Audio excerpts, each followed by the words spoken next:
Welcome to the Occult Think Tank. I am your host, Greg. In today's show, I have with me Mark Powers. Mark Powers is the former director of Jews for Judaism. I would like to welcome Mark to the show. Thank you, Greg.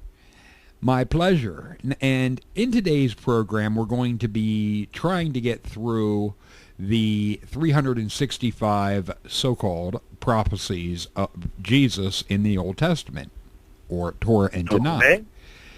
We're obviously not going to be able to do that in one day. Right, that's what I'm thinking, because there's so damn many. And I think I'm not going to go through number-wise in chronological order, but rather, in a sense, let's jump at the biggest one. And I'm thinking we may only get one section in, the biggest one, the book of Isaiah. Okay. There are 131 prophecies that they claim are in the book of Isaiah. There are lots of prophecies in the book of Isaiah. The question is, are the prophecies about Jesus? The first one, they have Isaiah chapter 2, verses 2 through 4. Yeah. And it says, repentance for the nations. Okay. And first of all, I think we need to put a little context here. Okay, absolutely. Okay. So when we're talking about prophecies, quote unquote, people have to remember that the Bible contains a variety of literature. Some of it is history. Some of it is poetry. Some of it is prophecy. And it's very important to determine where this section falls, number one. And number two, when you look at a so-called prophecy, you have to give it certain criteria. Number one, is the verse being quoted in context? I mean, the classic example would be is if I stood by the wall of China and I took a little fortune cookie and I threw it over the wall to the other side, and somebody picked it up and opened it up, and I had in it something that said Luke 14:26. And they turned to Luke 14:26, and if I recall correctly, Luke 14:26 says that in order to be a disciple of Jesus, you have to hate your mother, your father, your sister, your brother, your wife, your children, and everybody, including yourself. So in other words, if I read it the way it's given in the fortune cookie, that in order to be a follower of Jesus, I have to hate everybody. Now, correct. If you were to ask a Christian, is that what it says? They would say, no, you're reading it out of context.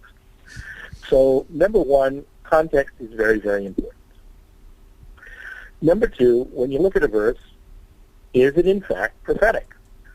Or is it something else? Is it poetry? Is it history? Is it in fact prophetic?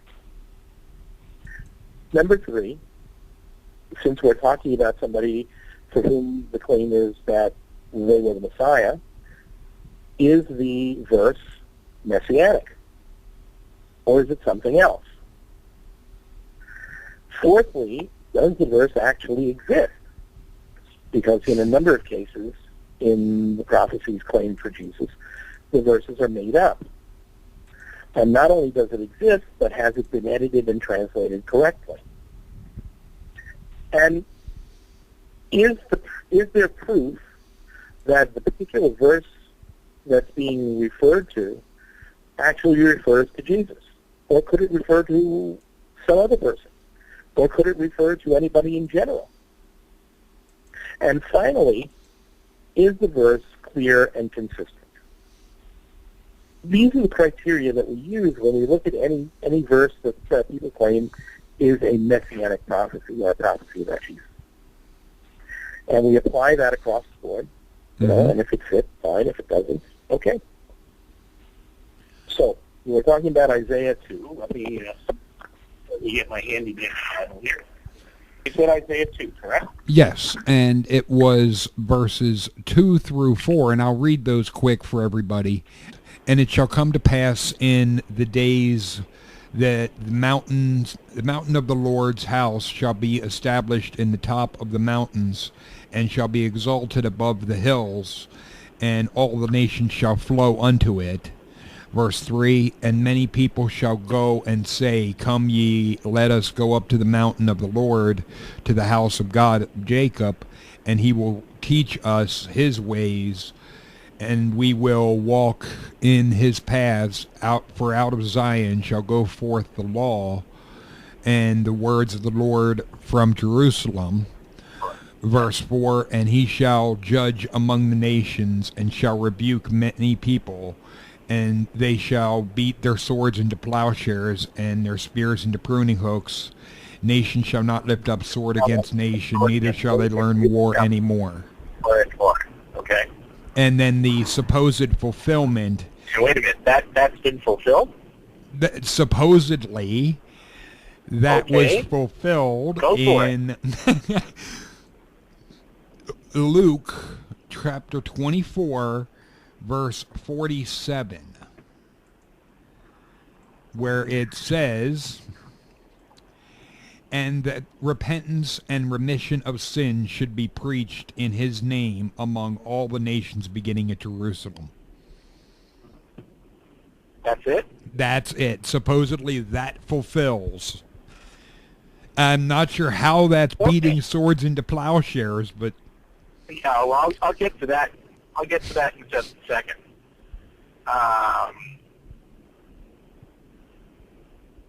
This is clearly a Messianic prophecy. It's talking about the time of the Messiah, because these are the things that are going to occur when the Messiah comes. Now, I don't believe that at this point in time, or any point in time prior to this point in time, that all the nations have flocked to Jerusalem and have said to anybody, let us learn the ways of the God of Jacob, the Jewish God. I think, in fact, since that prophecy was proclaimed by Isaiah, you have the emergence of at least three major religions who clearly are not following what is in the Torah, or that which was given by the God of Jacob.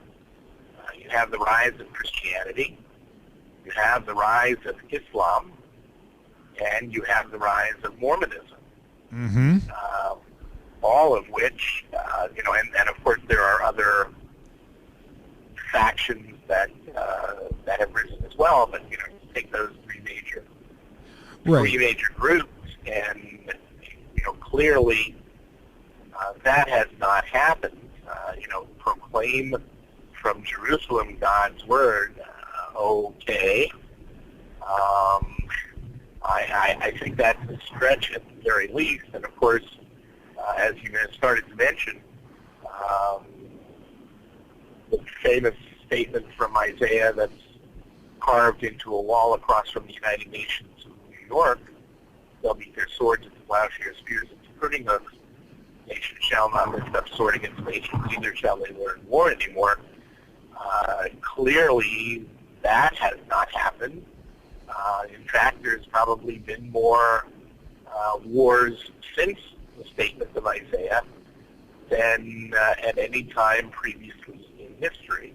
Mm-hmm. And it would be more of a stretch, because I've heard this used before, to say, well, because it's talking of the time of peace, that Jesus brought peace to my heart. Well, whether Jesus brought peace to someone's heart or not, I can't say for them. However, what I can clearly say is that Isaiah is talking about a time of recognizable world peace, one which we'll know very, very evidently, because when you turn on the TV or the radio, it's more fun with the TV. When you turn on the TV, the newscasters are sitting there playing cards because they've got nothing to report. Clearly, that's not happening on the news any night that I've seen recently. No. Hasn't happened in a very, very long time. And in addition to that, I don't believe that it's talking about peace in your heart, because when it says they'll beat their swords into plowshares and not learn war anymore, that's not peace in your heart. That's clearly a worldwide recognizable peace. Right. So but a lot how of that's a fulfillment is far beyond me. well, a lot of Christians want to try and go to the idea of this deals with the second coming, that Jesus is going to come back and fulfill this part. Great. Fantastic. So, again, I'll point out that my Father is the Messiah, because when he comes back, that's when he's going to fulfill this. Right. That's the big thing with Christianity and Jesus, is they want to try and act like he does the fulfilling of the Messianic criteria in installments. And as far as I know, there's no payment We don't plan. have a Messiah on the installment plan. Yeah. Alrighty. And in fact, I don't know of any verse in the Bible, and I'm certainly willing for somebody to show it to me. I don't see any verse in the Bible where it says the Messiah will come, not complete anything, or several things, and have to come back to finish the job. Our concept of Messiah is he comes one time, gets it all right, and there's no return. Mm-hmm. Because there would be no need for a return, right? Correct. And since the concept of Messiah is uniquely a Jewish concept, unless you can show me where it says Messiah doesn't accomplish everything and has to come back, I don't believe that you can use the supposed second coming as fulfillment of anything. And again, as I pointed out, if there is such a concept, or you create such a concept, then I'm happy to offer my Father as Messiah, because at least he's got more of the criteria down than Jesus did. And of course, anything that wasn't accomplished yet, when my Father comes back, he definitely will accomplish it. Yeah. Now, isn't that also the aspect? I have a big issue with Christians that use the term Jesus Christ, because Christ is a term that means Messiah, and since he Correct. didn't fulfill that, calling him Christ is inaccurate. Well, yeah. Of course, I have business cards from at least 3 people who have the same name. So, what can I tell you? Okay, but I also have a very good friend whose name is John Christ, spelled Christ. okay. Would it also be accurate where I've said to Christians that Jesus is their idol or their golden calf? Is that an accurate? Well, I certainly don't believe that Christians view Jesus in that context. They have a concept of God. Most Christians believe that Jesus is not just Messiah, but also God. Right. Wouldn't that make him an idol? I'm sorry? Wouldn't that make him an idol? From my perspective, it might. From a strict interpretation, if this is their concept of God, and it's not a graven image, putting church statues aside, then it's questionable. Okay.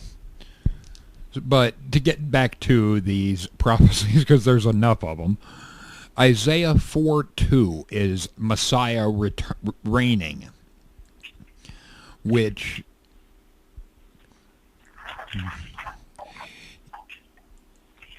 that is in that day shall the branch of the Lord be beautiful and glorious, and the fruit of the earth shall be excellent and comely for them that accept escaped of Israel. Yeah. And this is exclusively Jesus? Or is this something that could be referring to somebody else? You see, again, you have a jump here. Mm-hmm. You have a jump here in that, well, this is a Messianic prophecy. And since Jesus is the Messiah, therefore it must be talking about Jesus. Well, I don't make that jump because Jesus is not the Messiah. And while this may be talking about Messiah in the future, it doesn't automatically mean that it's Jesus. So it's clearly not a prophecy about Jesus. Okay. Then we have Isaiah chapter 5, verses 1 through 6. And for the sake of time, I'm not going to read all of these. I will give the book, chapter, and verse for those that are going to be following along. And in the text portion, in the video portion, there will be verses for this up so you can see it. You can pause the video to read it if you want. But again, a lot of these prophecies, quote unquote, or so-called prophecies, are in fact prophecies, but they're not necessarily prophecies about Messiah, and they're certainly not prophecies about Jesus, unless, again, you're making the connection. Jesus is Messiah, therefore, since this is a prophecy about Messiah, it must be a prophecy about Jesus. There's clearly nothing in this particular prophecy in verse 5. And let's see here. It's talking about a vineyard, good grapes. It's talking about the inhabitants of Jerusalem. I don't see anything here in particular that, other than the fact that it talks about something in the future, I'm not even sure that it's a Messianic prophecy. Because the big thing to note for the viewers, and there will be a link in the description bar below to the BibleProbe.com where these are coming from, the last two, the Isaiah 4:2 and this one, there is no mention of anything in the New Testament that fulfilled it. Okay. In other words, they don't refer to a fulfillment. No. At all. Not at all. Okay. And I'm not the least bit surprised about that one. But then there is Isaiah chapter 6, verse 1, and it has when Isaiah saw his glory. And it gives John 12:40 and 41 as a fulfillment. Okay. And it's a fulfillment because? Your guess is... verse 6, verse 1? Yeah, Isaiah 6:1. Just 6:1? Just 6:1. Okay. So here we have not a prophecy, but we have something that is historical, because it says in the year the king Uzziah died. So we have a particular year when a particular individual, a king in Israel, died. And, this is Isaiah speaking. He says, in the year the king Uzziah died, I saw the Lord sitting upon a throne, high and lifted up, and his train filled the temple. Seraphim stood above him. Each one had 6 wings. With 2 he covered his face, and with 2 he covered his feet, and with 2 he did fly. How is that a prophecy about Jesus?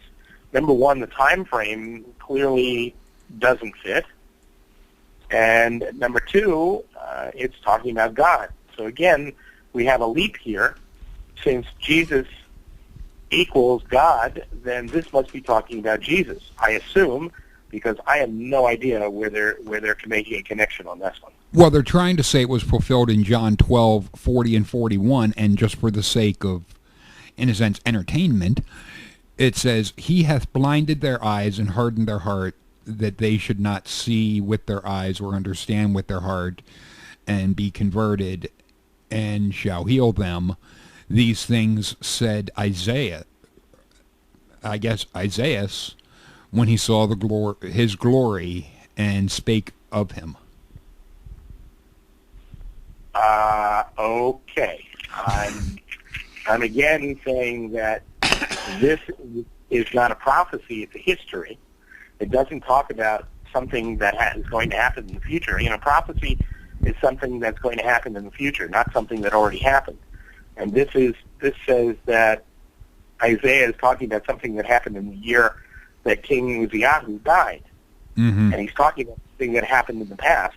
And if I understand it correctly, John is sometime in the future, and King Uzziah existed long before Jesus supposedly existed, so I don't see the connection here at all. The next one is Isaiah chapter 6, verse 10. Now, here or 6 verses 9 through 10, but here we have a bit of an overlap. Okay. And the next one is 6 verses 9 through 12. So in a sense, let's cover Isaiah chapter 6 verses 9 through 12, because there's two. The first one is parables fall on deaf ears, and then the second is blinded to Christ and deaf to his words. Okay. Yeah. Again, it's there's a magic wand involved here in that they're creating something that doesn't exist. We're talking about something that occurred in the past. Again, it's history. It's out of context, and verse 9, God says, "Go and tell this people, hear indeed, but understand not, and see indeed, but perceive not. Make the heart of this people fat, and make their ears heavy, and smear over their eyes, lest they see with their eyes, and hear with their ears, and understand with their heart, and return and be healed." It's talking about a time when the people of Israel have disobeyed God. And it's not talking about the future. It's talking about something that happened at the time of Isaiah. So again,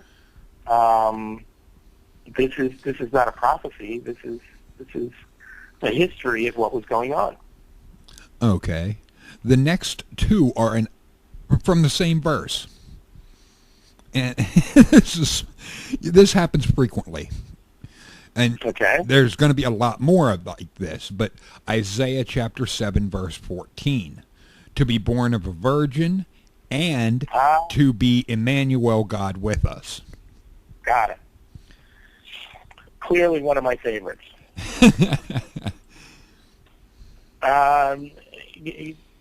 Here we have a definite situation of out of context. Because, again, remember that little fortune cookie on the other side of the Great Wall of China? Well, here we have that little fortune cookie on the other side of the Great Wall of China. Because Isaiah didn't just write 14, he wrote chapter 7, verse 1 through. And putting it in context, it's talking about something historical, something that was occurring at the time of Isaiah, and something that was occurring in reference to a particular king.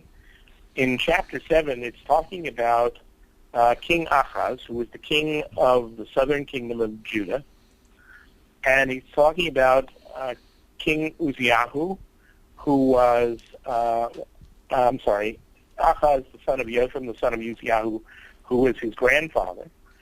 And it's talking about Rezin, the king of Aram, which is Syria, and Pekah, the son of Ramalyahu, the king of the northern kingdom of Israel. To give it a little historical context, number one, at this point in time, the nation of Israel was divided into two parts. The southern kingdom of Judah, which was David's throne, and the northern kingdom of Israel, which God wrestled away from the main kingdom. So you have a king in Judah, that's King Ahaz. You have a king in the northern kingdom, and that's Pekah. And you have a third king involved here, and that's an individual called Rezin, who is the king of Syria. So what's going on? The kings are at war with each other, and the king of the northern kingdom, Pekah, and the king of Syria, Rezin, have put together a pact, and they have come against Ahaz, the king of the southern kingdom of Judah. And their objective is to overthrow him. And Ahaz knows this, and he is sorely afraid. In verse 2 it says, and it was told to the house of David is Ahaz sitting on David's throne, saying, Aram is confederate with Ephraim. Ephraim is another name for the northern kingdom of Israel. And his heart was moved in the heart of his people as the trees of the forest are moved with the wind. I mean, he was afraid. So God tells Isaiah to go out and meet with Ahaz. And he tells Isaiah to take with him his son, Shar-Yashuv. And he tells them exactly where Ahaz is going to be, in this particular case, at the end of the aqueduct of the upper pool in the highway of the washer's field, which is the end of verse 3. And God says to Isaiah, say to him, take heed, be quiet, fear not, neither be faint-hearted on account of the two tails of these smoking firebrands. God is saying to him, don't sweat it. These two kings that are coming against you, it's not a problem. He says in verse 5, because Aram, Syria, Ephraim, the son of Ramalyahu, have taken evil counsel against you, saying, let us go up against Judah and harass it, and let us make a breach in it, and set a king in the midst of it, namely the son of Taliel. So their plan is to overthrow Ahaz and set up this puppet king that they can control. And God says in verse 7, it's not going to stand, neither will it come to pass. For the head of Aram is Damascus, and the head of Damascus is Rezin. And within 65 years Ephraim, Israel, shall be broken in pieces, and no more people. And the head of Ephraim is Shomron, and the head of Shomron is the son of Ramalyahu.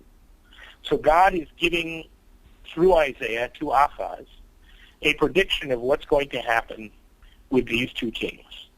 Number one, he's predicting the breakup of the northern kingdom of Israel. Remember the lost 10 tribes? Mm-hmm. This is the prophecy of the lost 10 tribes. Okay. Okay? Yeah. So, moreover, the Lord spoke again to Ahaz through Isaiah, saying, ask a sign of the Lord your God. Ask it either in the depths or in the heights above. In other words, to show you that what I'm telling you is coming from God, ask God to give you a sign. And ask anything you want. And Ahaz responds, I will not ask, neither will I try the Lord. They have to know something about King Ahaz. Of the many, many kings of the kingdom of Judah and Israel, Ahaz was one of the worst. He was an absolute sleaze. He brought in idolatry. He brought in all sorts of terrible things into the nation. And here, all of a sudden, he is getting on his high horse when Isaiah says, to prove to you that this information is coming from God, ask for any sign. Ahaz says, not me. I'm not going to test God. So needless to say, God gets a little bit bent out of shape. Okay? Mm-hmm. And so God says, hear now, O house of David. O house of David, King Ahaz, he's sitting on the throne of David. Is it a small thing for you to weary men, but will you weary my God also? Therefore the Lord himself will give you a sign. You're too dumb to ask for one? You're going to play games? Doesn't matter. God's going to give you a sign anyhow. Behold, the young woman is with child. Number one, the word that's used here in the Hebrew is, let me make sure I got it correctly. My Strong's shows it as Alma. Yes. The word is Alma. This word in Hebrew means young woman. It does not refer to whether she's been sexually active or not. It merely refers to her age. That is one thing I want to point out with the Strongs, and people will see, you'll see before you how it appears with the Strongs, and it does have at the last virgin. Okay, so let's get to that. Yeah. There is another word in Hebrew, and that word is betulah. That word means virgin. There's a difference between the two. The virgin, betulah, the word that is not here, can refer to a virgin who is 3 years old, 13 years old, 33 years old, 340 years old, 7,976 years old. It doesn't matter. She's a virgin. She's had no sexual activity. The word that's used here, alma, refers to a person who is young, but it does not have any connotation to it of sexual activity or not. But more importantly, in Hebrew, there is a corresponding, Hebrew is divided into male and female. So there is a corresponding word in Hebrew for this word, which is young woman, alma. The corresponding word, young man, is elam. In Hebrew, betulah, virgin, is female. Can you guess what the corresponding word for the male, virgin, would be? I have no idea. That's fine, because it doesn't exist. Because there's no way of telling whether a young man is a virgin or not. An old man, whether they're a virgin or not. True. With a woman, there's a sign. Yes? Very true. With a young man, with a man, there is no sign. Right. So there is no corresponding word for virgin in Hebrew for a man. Mm-hmm. But more importantly, in the context in which this is written, it says, "The Lord will give you a sign. Behold, the young woman is with child." She is already pregnant at the time that Isaiah is making this prophecy. How many years before the so-called birth of Jesus? Oh, my word. I don't even have an idea, but the date, the time frame. 600 some odd. Oh. Over 600 years. Okay. And Isaiah is talking about somebody who is pregnant at that point in time. And to whom is the sign at this particular point in time? The sign is to King Ahaz, who also existed some 600 some odd years before supposedly the birth of Jesus. And this is a sign to him. But think about it for a second. Let's say, for argument's sake, that she was a virgin. How would anybody know? Did she walk around with a gynecological certificate that said, hey, this is to certify that this person who's pregnant is a virgin? Right, you don't, because the only way, as far as I know, that they would show on the wedding night was blood on the sheet. Correct. But not only that, it's a sign. A sign is something you can see. Right. Unless she's making herself available for everybody to see that she's a virgin, I fail to see how this is a sign. Because a sign is something you can see. But it goes on. It goes on here because this, in fact, is not the prophecy. And there is a prophecy here. Okay? So the Lord himself will give you a sign. Behold, the young woman is with child. She's already pregnant. And she will bear a son, and shall call his name Emmanuel. Right, and that is an important one to note in this as well, because the Strong's... We'll come back to Emmanuel in a moment. Okay. Because we want to get to what the prophecy is, because it hasn't appeared yet. But this is where it appears. Verse 15 then begins, "Butter and honey shall he eat," this is talking about the child, "when he shall know how to refuse the evil and choose the good, for before the child knows how to refuse the evil and choose the good, the land whose two kings you dread shall be deserted." That's the sign. The sign is the growth of this child. Not the fact that he's born, but rather his growth, because that's something that Ahaz can see, correct? Correct.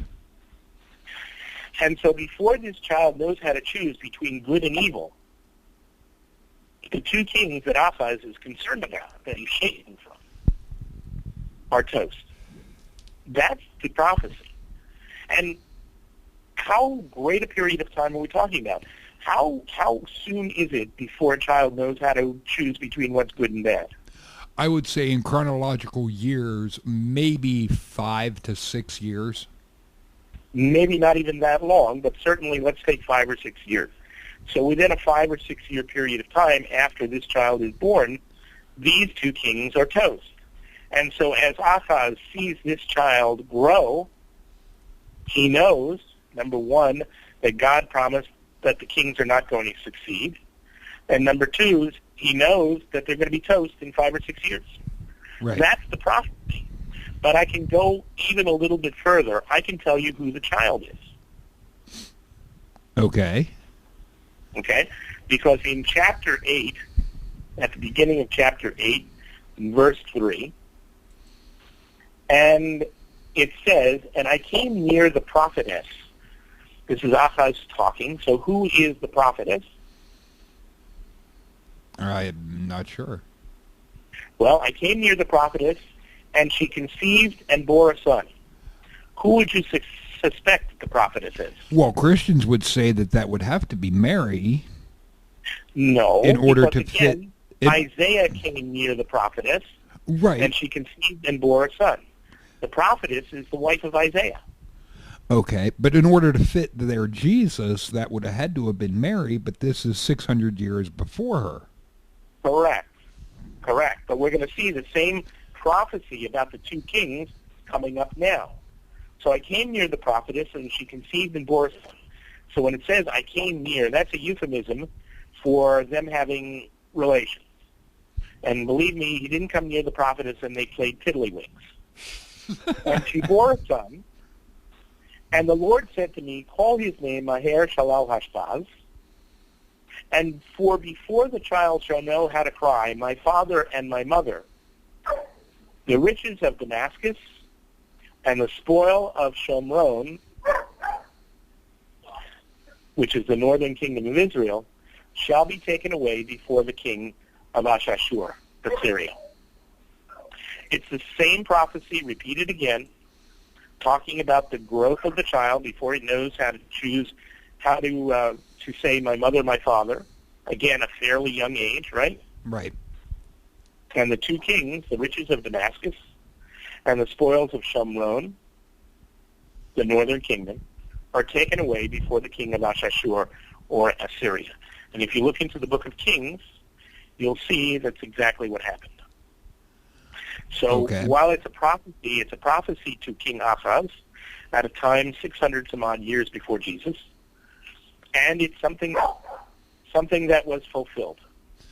Okay, now we got close to, we didn't totally hit the next verse that they mentioned for another so-called prophecy, Isaiah chapter 8, verse 8, called Emmanuel. Mm-hmm. Okay, so let's talk about Emmanuel. What does Emmanuel mean? It's what it shows in the Strongs that I have, and people will see this before them. It is showing that it is a suffix pronoun inserted with us, or God with us, Emmanuel, name of Isaiah's son. Yeah, except it doesn't mean God with us, but rather God is with us. And if we're talking about King Ahaz, because remember back in chapter 7, mm-hmm. They said that she's going to bear a child and call his name Emmanuel. Right? Right. So God is with us. Would you say that the information that God through Isaiah gave to King Ahaz shows that God is with them? Well, with that prophecy from as it is in Isaiah, it would be indicative of it being, of the God figure being involved or with them because of the things that were involved that would have had to have been, in a sense, orchestrated by.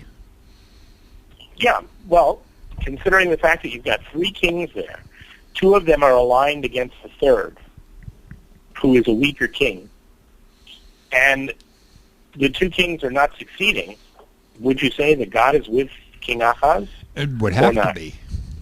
Yeah. And so she calls his name Emmanuel. God is with us.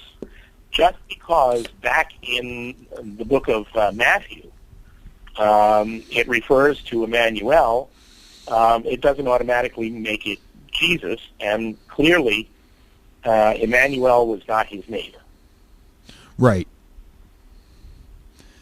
Okay, so the next is Isaiah 8:14, a stone of stumbling, a rock of offense. Yeah, okay. That, and supposedly that is a reference to Jesus of some sort. They mention 2 Peter or 1 Peter 2:8 as the fulfillment of that. Okay. Which, I'll check that quick. A stone of stumbling, a rock of offense, even unto them which stumble at the word, being disobedient, whereinto also they were appointed. Now, correct me if I'm wrong, but it looks like what they did was simply look up the aspect stone of stumbling or rock of offense and found where those words were, in a sense, repeated, and try to act like that makes it, that links them. Yeah, again, context here is very important because, again, this is something that God says to Isaiah at a time 600 some odd years before, and it's talking about Isaiah. And, the role of the prophet Isaiah at the time was to point out to the people where they were messing up. And so he's fulfilling that here when it says, "For the Lord spoke thus to me with a strong hand and warned me that I should not walk in the ways of this people." In other words, don't follow what the people are doing because they're messing up. Saying, "Say not, it is a conspiracy, to all of which this people shall say, call a conspiracy. Neither hear their fear nor be afraid. Sanctify the Lord of hosts himself, and let him be your fear, and let him be your dread. And he shall be for a sanctuary. But for a stone of stumbling and for a rock of offense to both the houses of Israel, for a trap and for a snare to the inhabitants of Jerusalem. And many amongst them shall stumble and fall, and be broken, and be snared, and be taken." He's warning Isaiah here not to get taken in by what the people are doing. Mm-hmm. Because God's way for them is a stone for stumbling and a rock of offense. There's nothing in here that talks about the Messiah or about Jesus. Well, the next one will probably get you to chuckle. Isaiah chapter 9, verses 1 and 2, his ministry to begin in Galilee. Okay.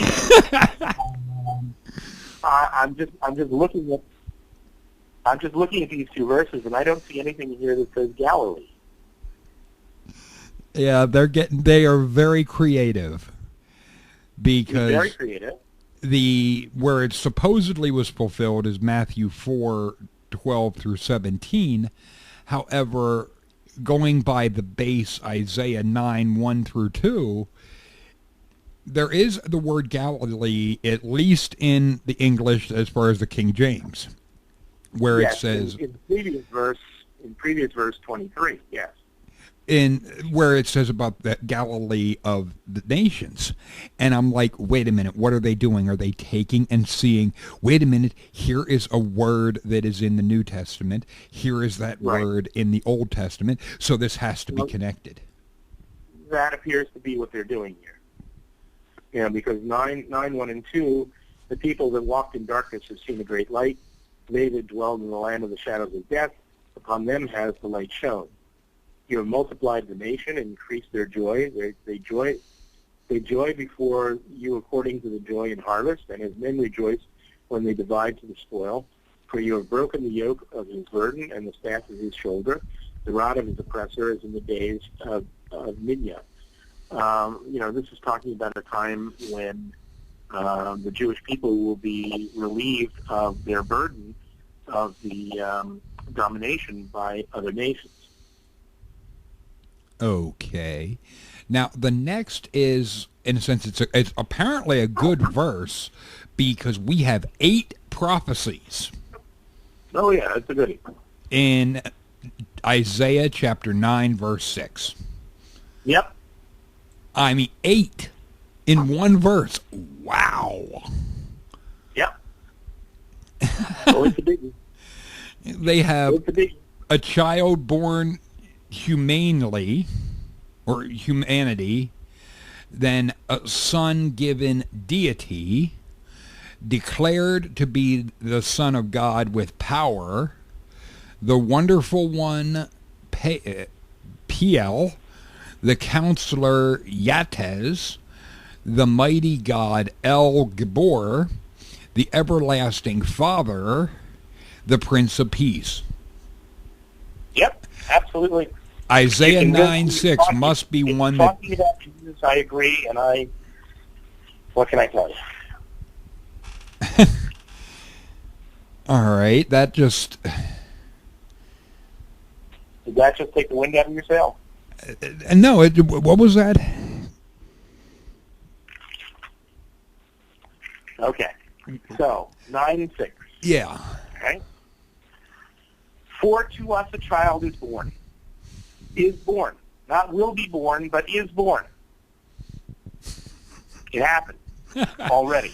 Right. And unto us a son is given. Not will be given, but is given. It happened already. And the government is upon his shoulders. Now, please correct me if I'm wrong. Did Jesus rule a government anywhere? Not as far as I ever heard. Okay. And his name is called, again, present tense, not future. Teleoaz, El Gibor, Aviad, Sar Shalom. Right. Now, one of the things I'm sure they would try to say is that this is a foreshadowing of Jesus type of thing, that God's repeating with Jesus what this was. And yeah, and number one, it's in the present tense. Number two, it talks about somebody who's ruling a government. Unless you can show me the government that Jesus ruled, I'd have to say that there's a problem. But let's go further. If we recall from some of the prophecies that we went through previously, Emmanuel, Maher Shalal Hashbaz, and so forth and so on, Isaiah uses names of individuals to talk about events in the life of that individual. So when it says, and his name is called Pelio as El Gibor, Aviad, Sar Shalom, Wonderful Counselor, Mighty God, Eternal Father, Minister of Peace. This particular individual that it's referring to, when he ascended the throne and ruled the government, why was he called these things? Because, number one, Wonderful Counselor, he counseled the Jewish people back to worshiping God.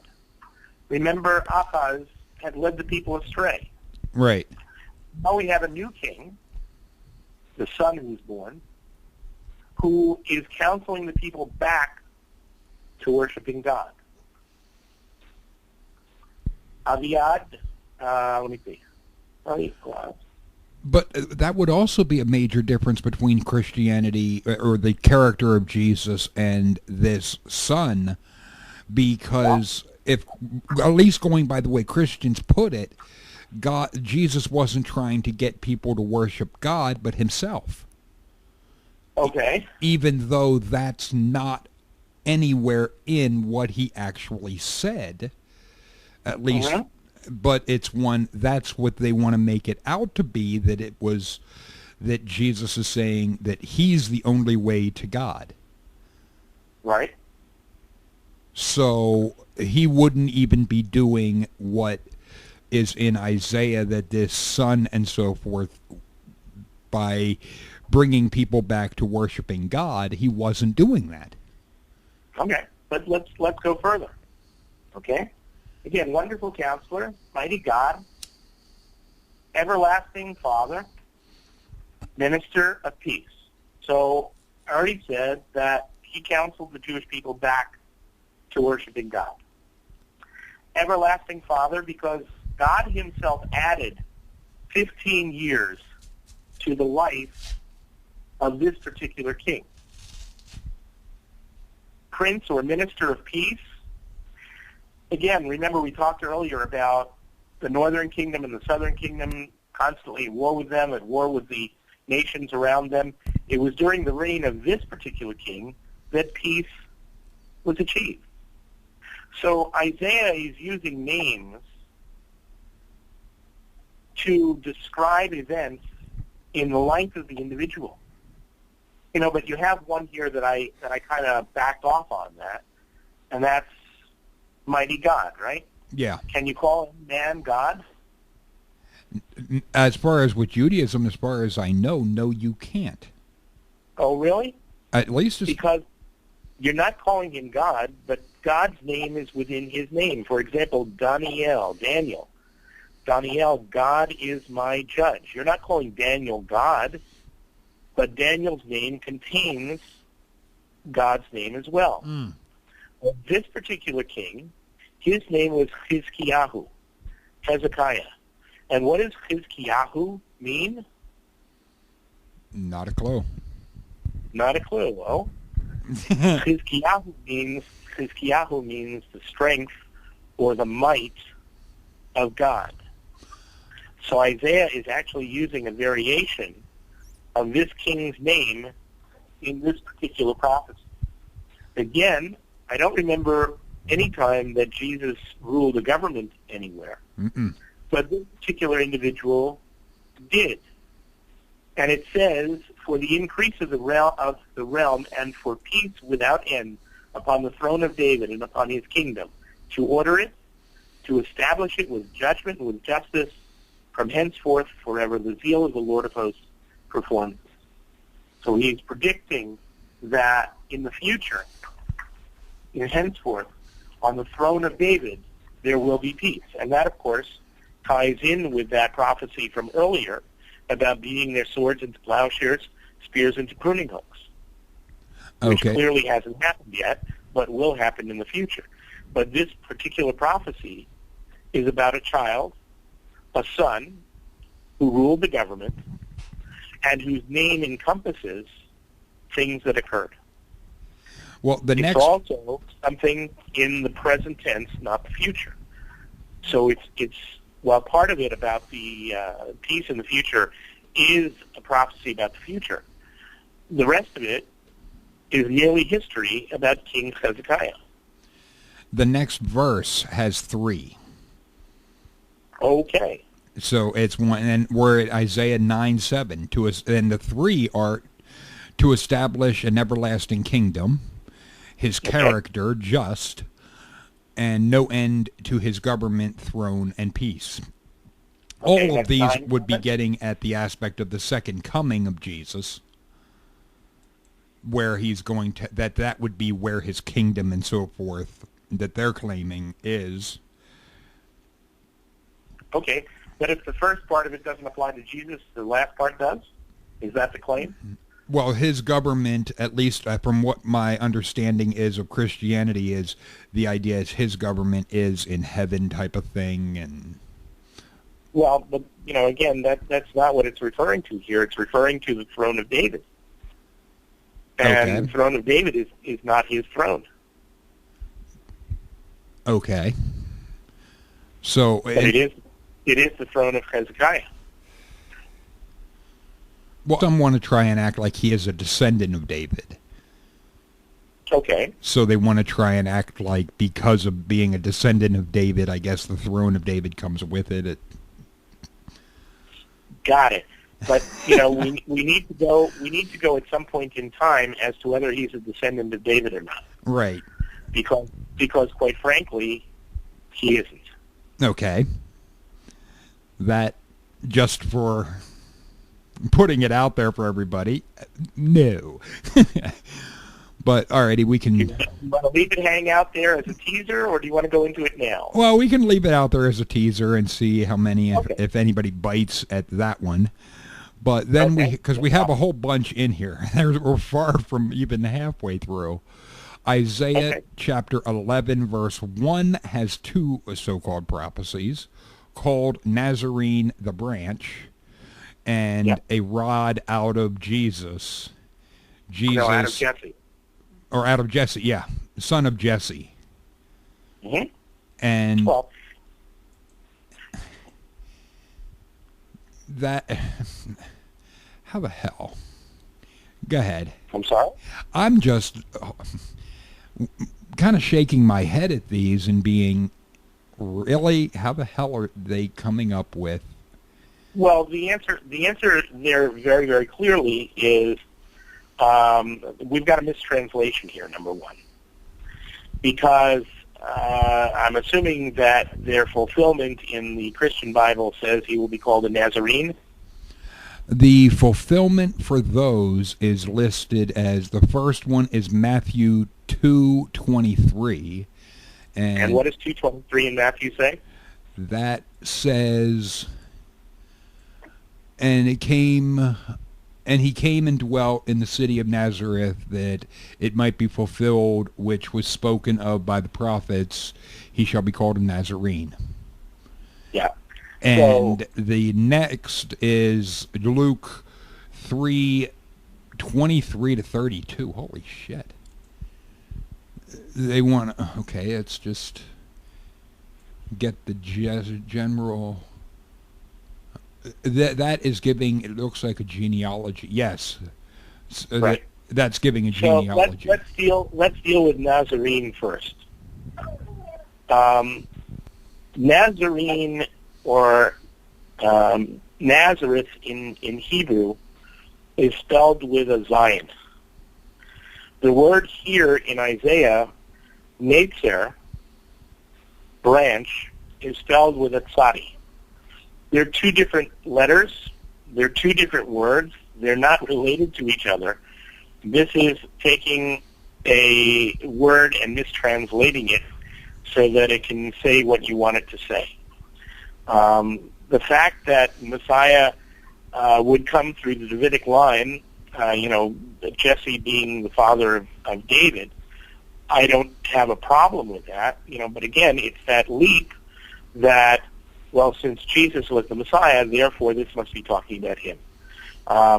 This is talking about Messiah, but it still doesn't prove that because it's talking about the Messiah that it's talking about Jesus. Okay. Because Jesus is the Messiah. And the aspect of the genealogy, that's something, is that, in a sense, is that even accurate? Say that again? Is the genealogy that's given in Luke even accurate? Well, I don't know if it's accurate or not. The genealogy in Matthew and the genealogy in Luke, number one, are different from each other. As to whether they're accurate, they are, as far as the Davidic line up to a point. But all of it really is irrelevant because it doesn't apply to Jesus. Okay. So, in a sense, we'll move on and leave that out there as a teaser. I'm sure there's some that'll bite. But next we have two more. That is Isaiah 11, verse 2, the anointed one by the Spirit, and his character, wisdom, understanding. And fear of the Lord. So if the claim is that Jesus is God, you mean God is going to fear God? I don't believe that this is talking about Jesus. Again, it's talking about the Messiah, because it's talking about the branch from Jesse. the Spirit of the Lord will rest upon him, the Spirit of wisdom and understanding, the Spirit of counsel and might, the Spirit of knowledge, and the fear of the Lord. I mean, it's perfectly logical from our perspective to say that Messiah will be God-fearing. But how does God fear God? It doesn't make any sense. No, it doesn't. But the next so-called prophecy is in verse 4, Isaiah 11:4, his character. Okay, and he'll smite the earth with the rod of his mouth, and with the breath of his lips shall he slay the wicked. And righteousness shall be the girdle of his loins, and faithfulness the girdle of his reins. Fine. Again, I don't have a problem with this being a Messianic prophecy. But just because it's a Messianic prophecy doesn't make it Jesus. Right. And it goes on a little bit further. I'm assuming that the next so-called prophecy is verse 6 or 5. Actually, verse 10. Oh, well, they're missing a good one here. The wolf will lie down with the lamb, and the leopard shall lie down with the kid, and the calf with the young lion, and the fatling together, and the little child shall lead them. And the cow and the bear shall feed, their young ones shall lie down together, and the lion shall eat straw like an ox, and the suckling child will play on the hole of the cobra, and the weaned child shall put his hand into the viper's nest. They shall not hurt nor destroy in all my holy mountain. This, for us, is a prophecy of the future when the Messiah comes, but I don't think it happened yet, number one. At least I'm not planning on playing with vipers. There may be churches in the Appalachians that do that. But in a lot of cases, people die, and I'm not willing to play that game. But isn't that also tempting God in that regard? Yeah, it is too. But in a sense, that's a bit of a side note. But yeah, the next one was Gentiles seek him, Isaiah 11:10. Isaiah 11:10. Okay. Fine. And it shall be the nations that seek the resting place, and shall be glory. Again, Messianic prophecy talks about the future, but because it's a Messianic prophecy, doesn't equal Jesus. Okay. Because again, it's that leap. Jesus is Messiah. Therefore, since this is a Messianic prophecy, it must be talking about Jesus. Well, no, that's not the case, because nobody's made the case yet that Jesus is in fact the Messiah, other than the fact that somebody says so. Well, they say so, I say no. The next so-called prophecy is Isaiah 12:2, called Jesus Yeshua Salvation. Mm-hmm. Behold, God is my salvation. I will trust and not be afraid. Who's the salvation? By Isaiah 12:2, it's God. Okay, I don't think I need to discuss that any further. Do you? Well, and the idea that Jesus is God goes back to what? God fears God? Yeah, but again, the claim can be that Jesus is God, but nobody's proven that yet. Right. In that regard, in the aspect of the proof and so forth, in a sense, that sounds like what atheists say. Nobody's proven this idea. Correct. Or this Nobody's claim. Proven that he's Messiah. Nobody's proven that he's God. They're just taking verses here that talk about God or Messiah and saying, well, since Jesus is, therefore, it must be Jesus. The next, well, yeah. Sorry, it doesn't work like that. Right. The next is Isaiah chapter 16, verses 4 and 5, reigning in mercy. What happened to chapter 13, 14, and 15? I have no idea. I'm disappointed here. 16 what? Verses 4 and 5. Oh, okay.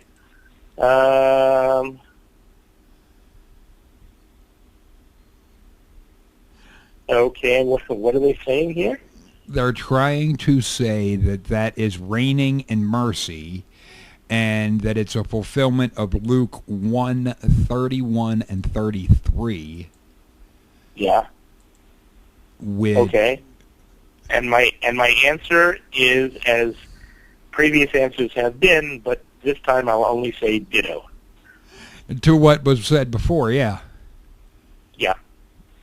Again, it's that leap, because Jesus is God, is Messiah. Therefore, since this is talking about God and Messiah, it must be talking about Jesus. No, sorry. Moving on.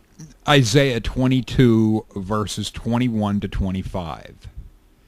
Peg in a sure place. Okay. And their reference of fulfillment is Revelation 3:1. 22 what?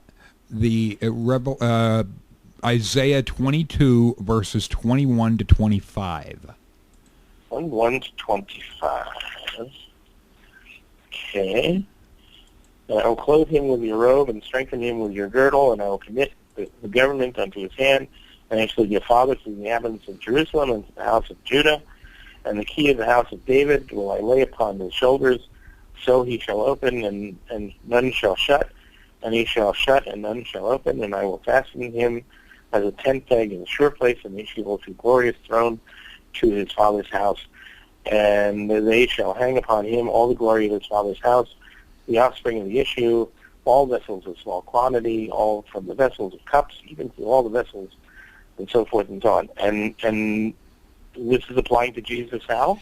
They're trying to say that it's a fulfillment in Revelation 3:7, which reads, "To the angel of the church of Philadelphia write these things, saith he that is holy, he that is true, he that hath the key of David, he that hath opened and no man shutteth, and shutteth and no man openeth."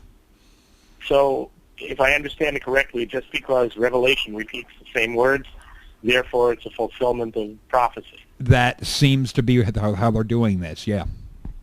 Okay. To which I have to say, that's no. Right. Because I had remarked on it earlier that seemed to be what they're doing, and again, it seems to be. When you were reading with Isaiah, I saw the shutteth and no man openeth, and I was just one of those, here we go again. Yep. Again, in context, it's talking about something else. And it's certainly not talking about Jesus. Mm-hmm.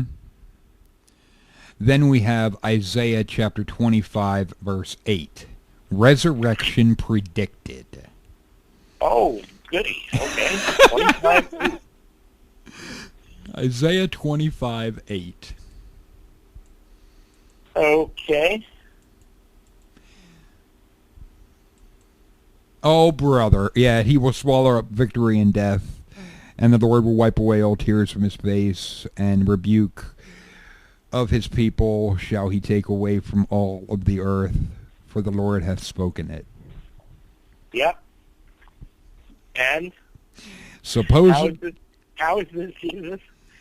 Supposedly it is a resurrection predicted, and they have 1 Corinthians 15:54. Right, again, because it uses similar words. Yeah. The problem is, it doesn't prove anything relative to Jesus or Messiah, or Jesus being the Messiah, just because it talks about something happening in the future. So can we conclude that any time that there's something happening in the future, it must be talking about Jesus, because that's what's being done?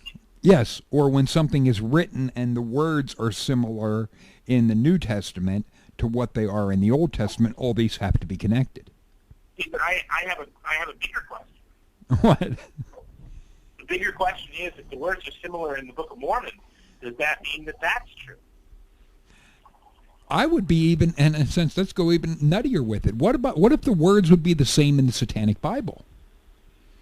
Well, the Book of Mormon quotes Isaiah, or has Isaiah in it almost verbatim. Yeah, literally. So, therefore, since it has the same words, it must be that the Book of Mormon is true, if you're going to use that same concept. Now, since I don't think that the Book of Mormon is true, that concept is bogus, And I doubt that there are Christians out there who are not Mormons who would say that the Book of Mormon is true because it uses the same words. I mean, it's an absurdity. Right. And along the same lines of the resurrection is Isaiah 26:19. 26:19. But just the aspect of because words are similar, that makes it true. I mean, we could use that and get absolutely zany with it and be, so if similar words are used in Moby Dick, does that prove Moby Dick? Yeah. Let's see. Okay. So, here we've got a dead body that rises. Okay. Let's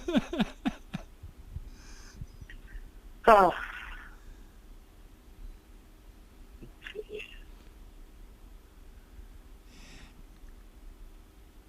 The dead men of your people shall live. My dead body shall arise. Awake and sing.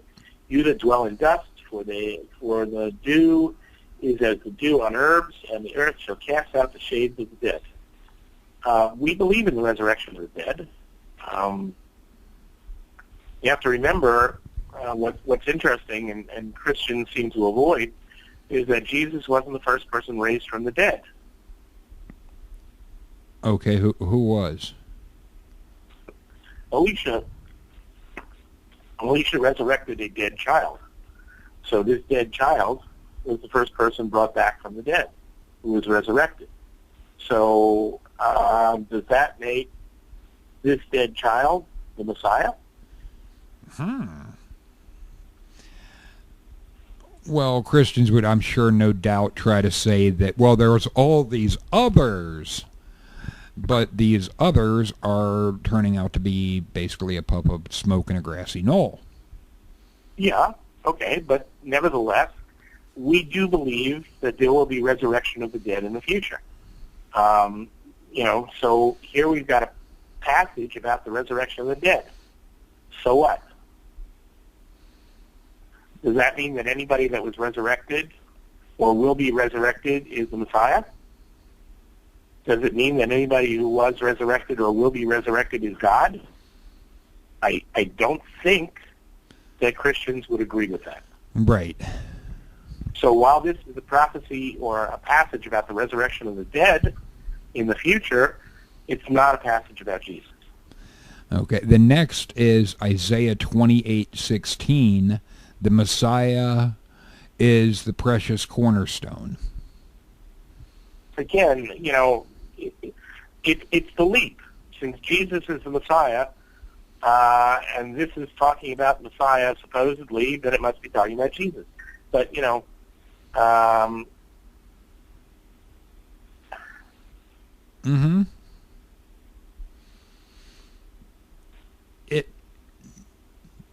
It almost seems that they're the biggest problem here. The biggest problem here says I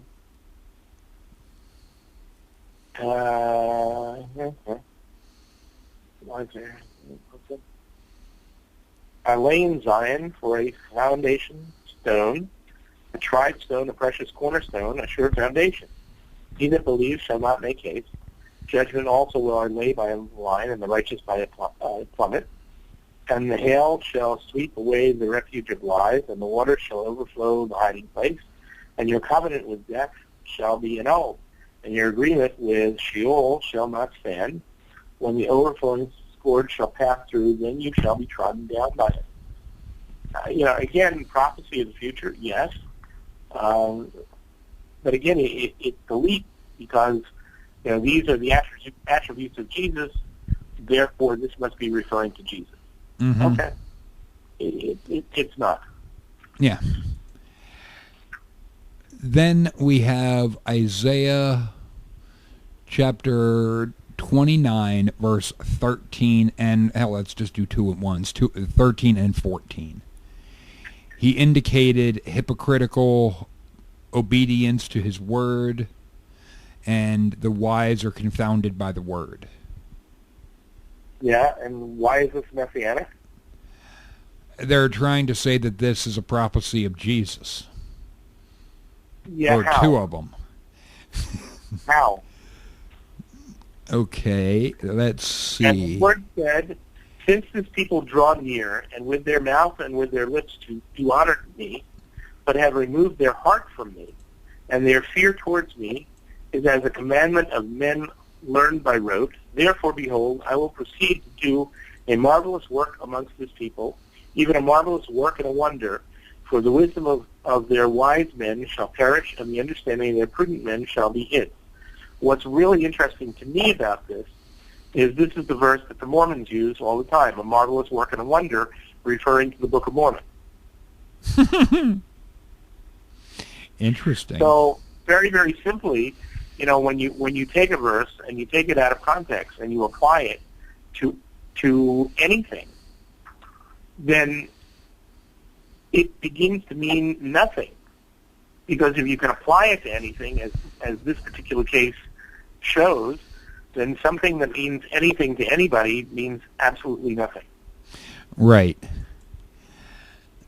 And in that regard, I mean, we then have Isaiah 32, verse 2, a refuge, a man shall be a hiding place. 32:2? 32, 2. 32:2.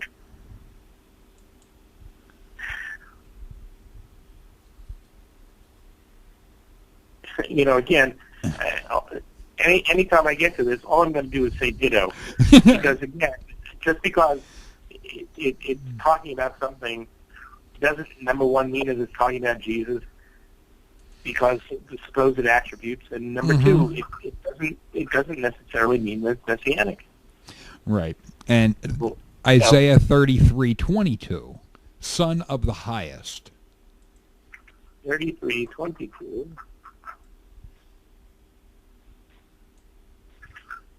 And that says, for the Lord is our judge, the Lord is our lawgiver, the Lord is our king, he will save us. Right. So who is that?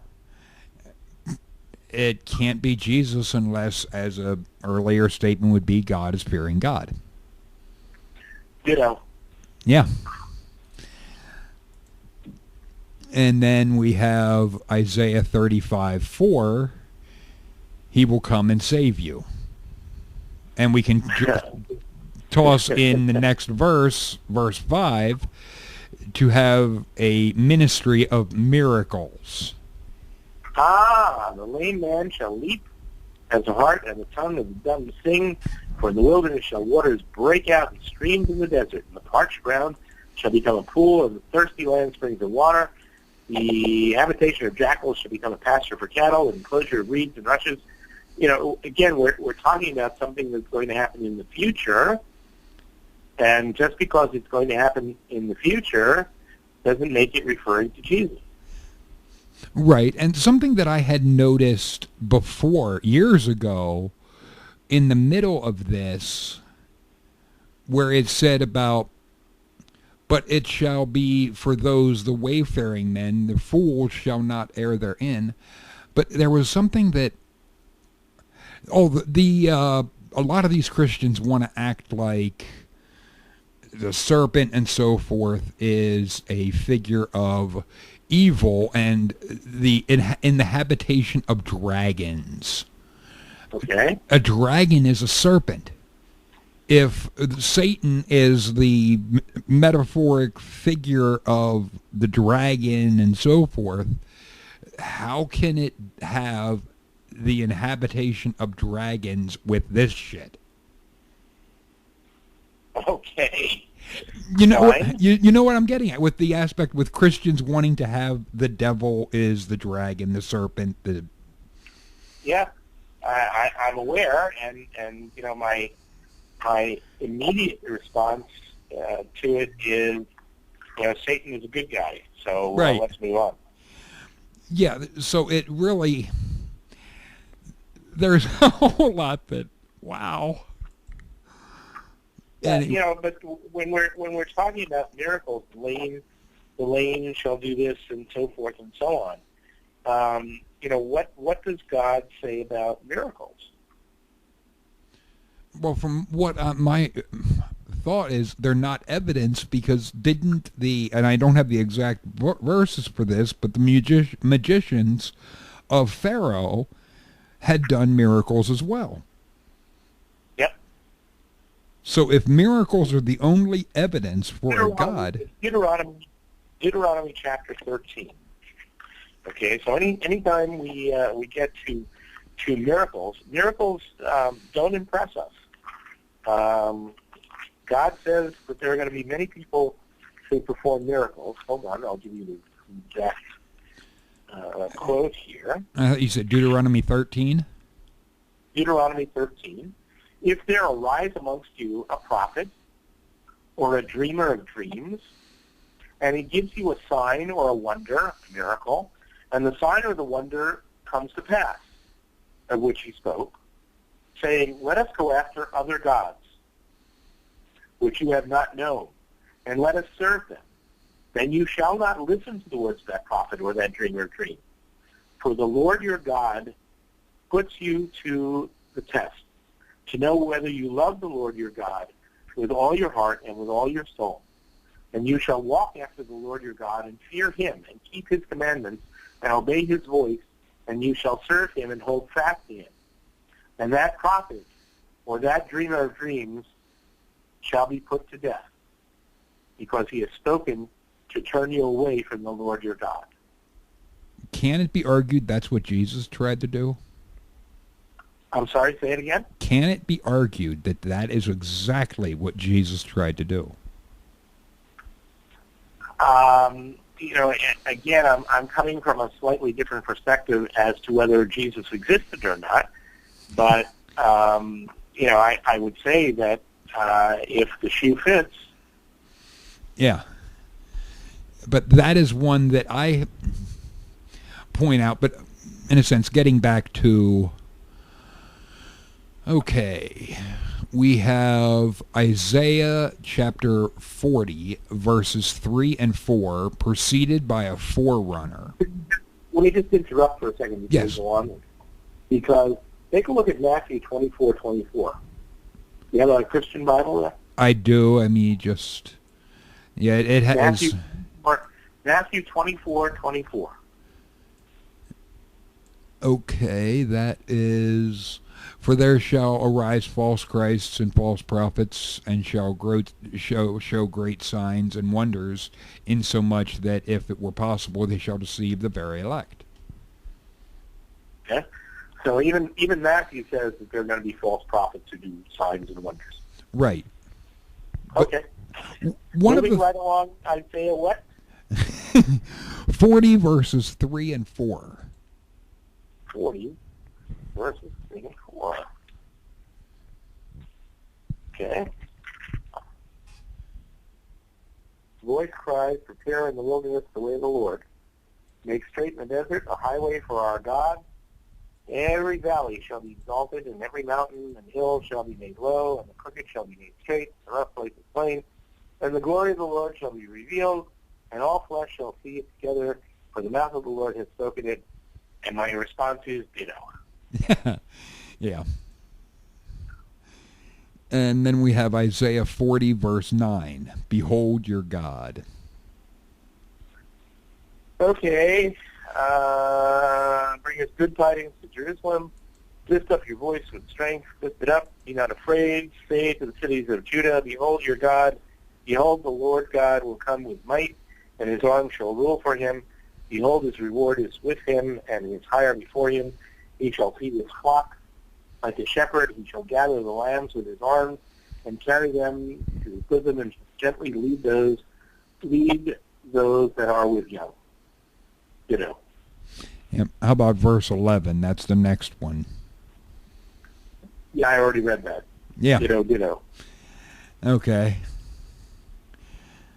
Then we have Isaiah 42, verses 1 through 4. The servant as a faithful, patient redeemer. 42, 1 through 4? Yeah, and that actually covers 4, because there is the verse 2, meek and lowly, verse 3, He brings hope to the hopeless. Verse 4, the nations will wait on his teachings. And if we toss in verse 6, the light, salvation, and Gentiles. And then they have a repeat of 1 and 6 as his worldwide compassion. Yeah, okay. And So there are 6 that they're claiming that are in Isaiah 42, 1 through 6.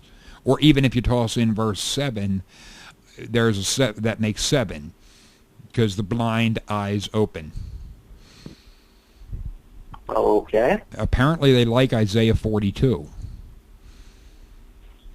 Good. So let me ask this question. Who's the serpent? Well, the serpent we had established in Genesis was simply a snake. No, not serpent. Oh, serpent. Servant. Oh, servant. Okay, well, from my understanding, the servant, isn't that Judah or the Jewish people? Well, we have all throughout Isaiah certain indications as to who the servant might be. Who does God throughout Isaiah refer to as the servant? It says here in, where were we, 42... 1 through 7. I'm sorry, 42 what? 1 through 7 to encompass all of them. Okay. So 1 through 7? Yeah. Yeah. Behold my servant who I have hope. So here we have a statement, behold my servant, right? Right. So if we go back to Isaiah 41, which is just before this, 41 verse 8, but you Israel my servant, Jacob who I have chosen, descendant of Abraham my friend, you whom I have taken from the ends of the earth, who called from its remotest part, said to you, you are my servant. I have chosen you and not rejected you. So who's the servant? Well, that would be to be chosen. That would be the Jews. Yeah. How about Isaiah 44, verses 1 and 2? But now listen, O Jacob, my servant, and Israel, whom I have chosen. Thus says the Lord who made you and formed you from the womb, you who will help you. Do not fear, O Jacob, my servant, Yeshurun, who I have chosen. Yeshurun is another name for Jacob. So who's the servant? Well, it would be Jacob, but it would still be... Jacob bore the children of Israel. Yes. Okay. How about 44:21? Remember these things, O Jacob and Israel, for you are my servant. I have formed you. You are my servant, O Israel. You will not be forgotten by me. Who's the servant? The Jews.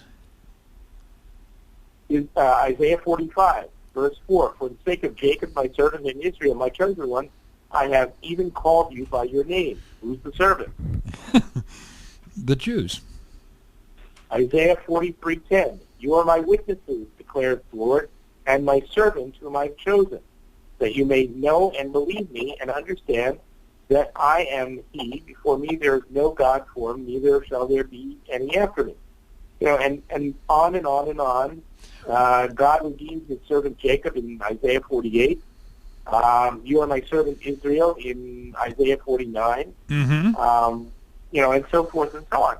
So, because that encompasses a whole lot, if you, in a sense, for those that are actually looking at the list, there's from 208 down through 219, that's all Isaiah 42, 43, 44, 45, 48, 49, and it's all the same thing. It would all be a bunch of dittos. Yep. That's correct. And then, in a sense, jumping Isaiah 50 verses 3 through, oh my word, 3 through 7, because there are a bunch in here too. Isaiah 50? 50, yeah. Or is this, heaven is clothed in black at his humiliation? Okay. 50 starting at Verse 50, it starts at verse 3 for yeah, those. yeah. And goes through verse 7. Right. And how is this talking about Jesus? Okay, the verse 3, that one is, they tried to say Luke 23 verses 44 and 45. And David, let me what? jump there quick. And it was about the 6th hour, there was darkness over the earth until the 9th hour, and the sun was darkened. Okay. And Because it mentions darkness, it's referring to Jesus. yeah. Okay. Yeah. Okay. That is just blatantly absurd, because it's one, I think darkness is mentioned in different Stephen King novels. I guess that makes them about Jesus. I knew that.